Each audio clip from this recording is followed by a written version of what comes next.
A lot of people do call us concerned about whether or not they need an electrical panel upgrade or service upgrade.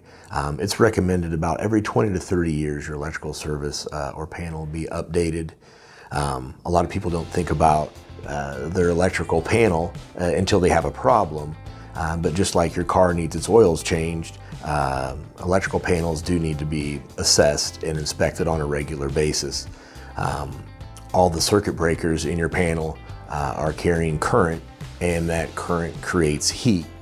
So if you can imagine your circuit breakers, one stacked on top of another in a small metal enclosure, over time that's going to create heat, and that heat over time will degrade the internal components of your circuit breakers and also potentially create connective issues within breakers and the circuit panel itself.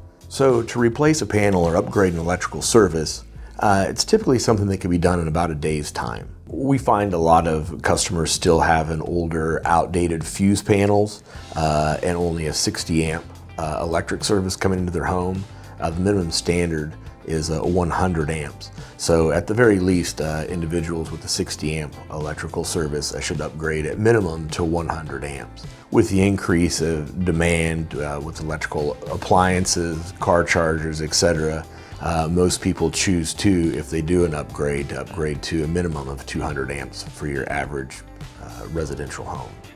One indication that you may be ready for an electrical panel or service upgrade would be if you have breakers that are tripping frequently, any flickering of lights.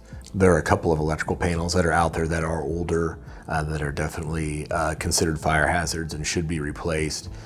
Those brands would be Federal Pacific, Zinsco, Pushmatic, and Wadsworth. If you have one of these electrical panels in your house, I do recommend you having a professional out to assess.